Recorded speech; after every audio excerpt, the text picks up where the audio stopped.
saya Kediri Dharma, NIM 24010110120. Saya akan menjelaskan pemahaman saya tentang materi Platter dari pertemuan 9 hingga ke-15. Oke, di sini saya sudah menyiapkan materinya. Langsung aja di yang pertama ada image picker Platter. Jadi di sini image picker Platter itu fungsinya buat kita mengekspor gambar ke Platter, dan di sini cara kerja atau cara kita menyetup agar bisa melakukan image picker. Pertama, di pushpad YAML kita perlu menambah dependencies, yaitu image picker dan permission handler. Image picker ini adalah dependencies untuk memilih gambar, dan permission handler ini fungsinya untuk men-trigger izinnya ya untuk mengambil gambar. Nah, di sini contoh kodenya. Jadi kita import dari package. Nah, di sini udah ada contoh kode untuk kelas image pickernya. Ini kita udah buatkan function sendiri ya. Jadi saat kita mau mengakses gambarnya jadi lebih mudah.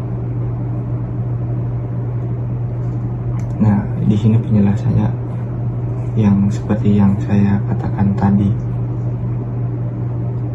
Jadi untuk image picker itu kan bisa kita akses dari galeri dan kamera, dan permission handler itu untuk mengeluarkan izin dari perangkat atau device-nya. Dan ini implementasi UI-nya. Di sini udah ada kelas image picker widget. Ini udah banyak contoh kodenya. Nah, di sini contoh outputnya nanti yang bakal keluar ketika kita run kode ini di Platter. Jadi kita bisa memilih gambar dari file kita, dari file device, atau dari kamera. Nah, di sini udah ada penjelasannya nih. Bottom set modal menggunakan show modal bottom set untuk pilihan galeri atau kamera yang mudah diakses. Stage management, stateful widget dengan selected image, dan is loading function untuk bolehan untuk mengontrol UI state, visual feedback, loading indicator, preview gambar, dan button state yang berubah sesuai kondisi, user experience, round corner, shadows. Ini maksudnya itu untuk kenyamanan user ya, jadi nggak flat gitu. Nah, terus yang berikutnya ada custom text dan orientasi UI. Contoh cara penggunaan custom text style di Platter itu kita bisa panggil fungsi text.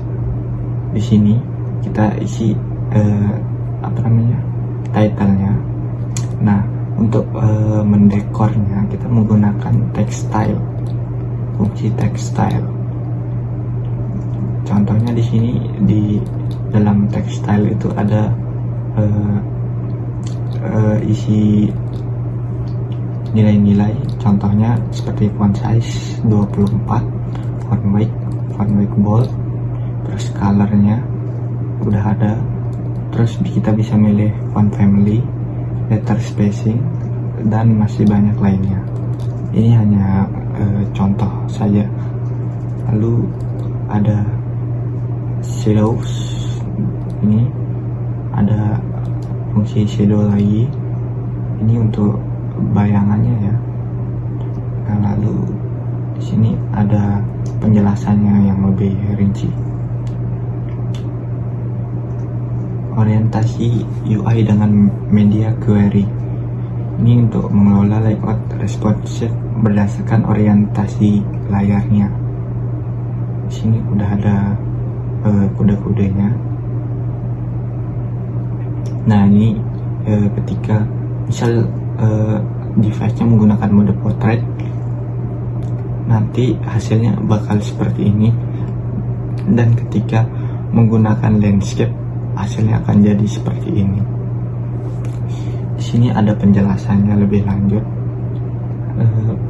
Di sini orientasi builder widget yang rebuild otomatis. Saat orientasi berubah, ideal untuk layout yang berbeda total. Nah, ini misal ini kan sama ini sangat beda kan, karena di sini untuk portrait itu cukupnya segini gitu, sedangkan kalau di landscape itu bisa lebih banyak. Itu perbedaannya. Lanjut, di orientation lebih ringan untuk conditional logic sederhana dalam widget build method. Terus ada portrait layout, biasanya menggunakan 1 atau 2 kolom, layout vertikal, navigasi bottom. Lalu ada landscape, mengoptimalkan lebar layar dengan 3-4 kolom untuk layout horizontal, yang ini yang di kanan. Terus yang berikutnya ada skeleton loading and responsive UI. Skeleton loading ini kayak memberi efek shimmer seperti animasi. Nah, di sini shimmer contohnya ini ada di loading biasanya. Ini contoh kodenya. Nah, ini contoh contoh tampilan preview dari kode ini ketika dibuat. Ini jadi bakal seperti ini, dan ini biasa kita lihat di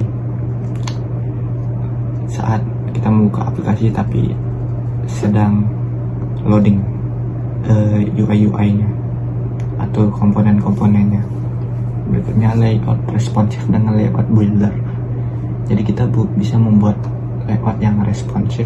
Maksud responsif di sini tuh yang ukurannya sesuai di tiap device ya. Nah, membuat layout yang beradaptasi dengan ukuran layar. Di sini ada contoh kodenya, dan di sini contoh previewnya jika menggunakan desktop. Di sini tablet, dan di sini mobile. Dan yang mobile ini kelihatannya lebih penuh karena ukuran layarnya yang lebih kecil. Lalu berikutnya ada di form input platter, text form field, dan validasi. Implementasinya itu seperti ini. Ini ada contoh kode, ada form, dia menggunakan text form field, input text decoration, label text. Label text ini untuk memberitahu apa yang harus diinput, dan hint text ini petunjuknya. Ini yang di dalam box, ini yang di atas box. Prefix icon ini kita menggunakan ikon bawaan dari Flutter, ada ikon email. Terus bordernya di sini menggunakan border radius yang di pojok, yang lingkaran sebanyak 12. Dan di sini ada fungsi pengecekan untuk value-nya. Di sini value-nya nggak boleh 0 dan nggak boleh kosong. Lalu di sini ada pengecekan untuk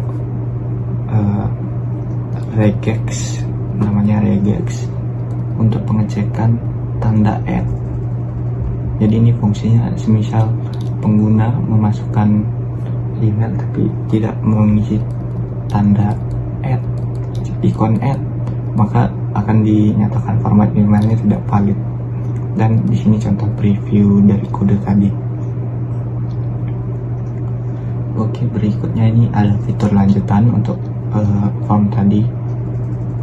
Nah, ini seperti handlernya ya, ketika saat udah login atau register dari form tadi, ini ada validasinya untuk pengecekan login berhasil atau tidak. Dan di sini sudah dibuatkan contoh untuk simulasi memanggil API-nya. Jadi ini fungsinya sebenarnya untuk lanjutan seperti contoh pengecekan di database atau pengecekan lainnya, contoh pengecekan input password dan lain-lain. Oke, di sini contohnya previewnya sama kayak tadi. Dan di advance itu kayak fitur lanjutan show password atau toggle password. Misalnya kalian punya password bisa di hide, bisa di unhide gitu. Lalu yang saya pahami di slicing design yang pertama ini ada layout struktur. Di sini dari contoh mentah desain Figma kita bisa implementasi dengan cara-cara berikut. Nah, di sini kan ada header dengan avatar dan info user. Di sini tuh foto profil. Di sini tuh ini avatar. Di sini info user yang di bagian sini. Nah, ini action button di kanan atas ini biasanya buat mungkin edit profil atau lainnya sesuai kebutuhan. Terus main kontennya ini card besar berbentuk card, terus 2 card kecil di bawah ini buat konten-konten lainnya. Spacing dan padding yang konsisten. Jadi paddingnya itu di kelipatan 8 ya, jadi berbentuk rapi lah. Terus ini contoh kodenya, implementasi kodenya.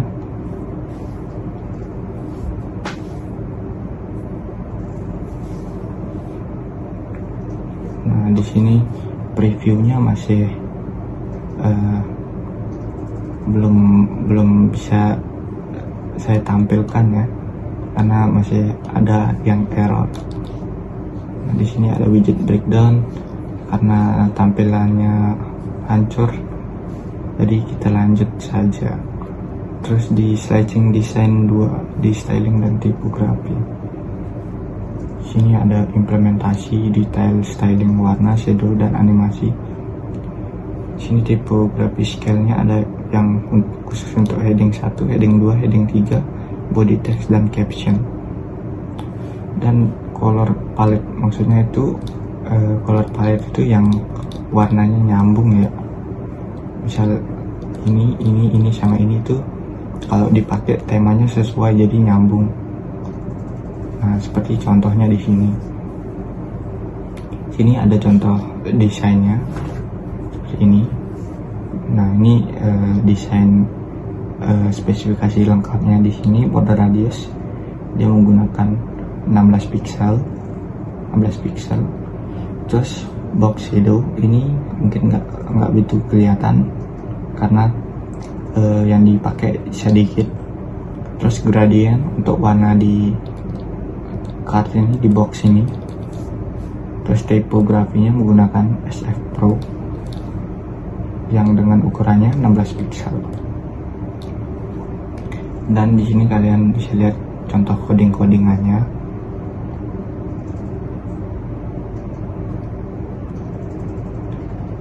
Kelas Figma, di sini ada kelas lain lagi. Nah, di sini ada tips gunakan linear gradient untuk gradient yang smooth. Maksudnya itu ini kan gradient, biasanya gradient itu biasanya langsung 2 warna, dan warna-warna lainnya nggak kayak kecampur gitu, kayak jadi 2 warna. Nah, untuk mengatasi supaya bisa warnanya lebih halus dan bagus, ada tips menggunakan linear gradient supaya warnanya itu lebih nyatu. Terus nilai blur radius, jadi kita harus perhatikan blur radiusnya. Jika kita menggunakan blur radius terlalu besar untuk shadownya, nanti bakal kelihatan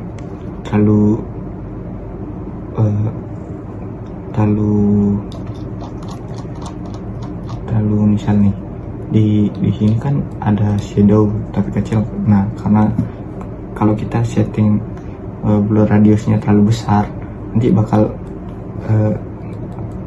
terlalu berantakan rupanya dari sini ke sini. Jadi blur radius itu harus disesuaikan, dan kalau bisa di tiap box itu blur radiusnya sama. Oke, di sini ada temanya, tema aplikasinya, dan ini widgetnya. Ini contoh spacing sistemnya, kelipatan 8 ya, tapi di sini ada dari 4. Jadi harus konsisten 4, 8, 16, kelipatan 4. Lalu yang ketiga yang saya pahami, Slicing Design Responsive Component. Jadi di sini kita memisahkan UI menjadi komponen yang reusable dan maintainable. Contohnya di sini ada contoh kodenya. Di sini contoh previewnya. Kita akan lihat contoh kodenya seperti ini.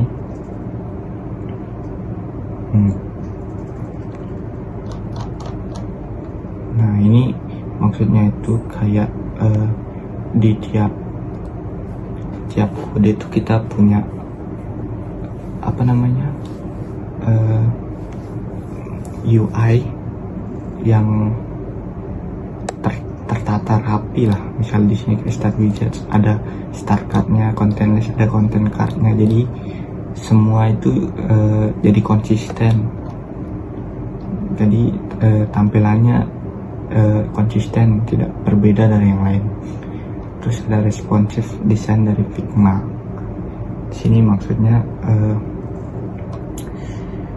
kalau kita pakai Flutter itu, mau misal kita mau ngoding, itu desainnya responsif seperti ini. Misal di mobile ketika landscape bakal jadi gini tampilannya, kalau di tablet bakal jadi gini. Jadi tiap device itu beda-beda tampilan karena tergantung ukuran layar.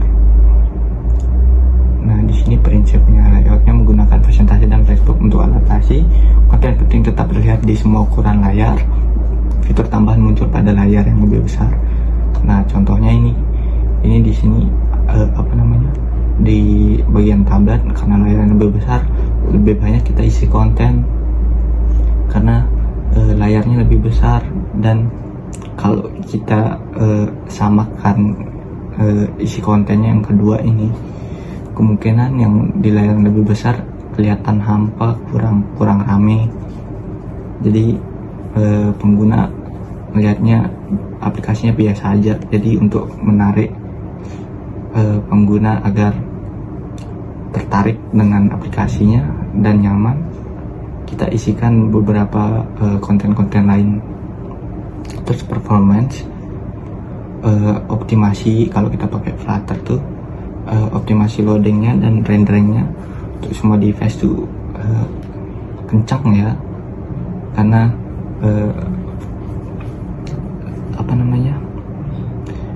karena rendering dari Flutter tuh frameworknya ringan. Terus ada kelas, di sini ada kodenya. Previewnya belum ada ya. Jadi yang saya pahami itu saja. Jadi intinya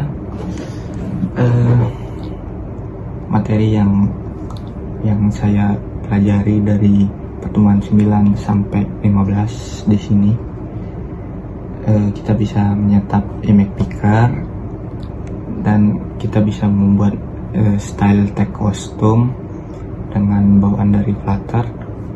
Terus kita bisa membuat, lalu kita bisa membuat form login atau register, slicing kita import dari Figma. Slide ini kita belajar styling dan tipografi. Terus kita belajar desain yang responsif dan bagus. Jadi mungkin itu aja yang saya dapat pahami. Saya Ibu Deva Dharma dengan NIM 240101110 Sekian yang saya pahami, dan harapan saya ke depannya saya bisa mengkonekkan Flutter dengan database dan API. Semoga di di semester 3 Flutter masih dilanjutkan dan diajari lebih lanjut. Sekian, terima kasih.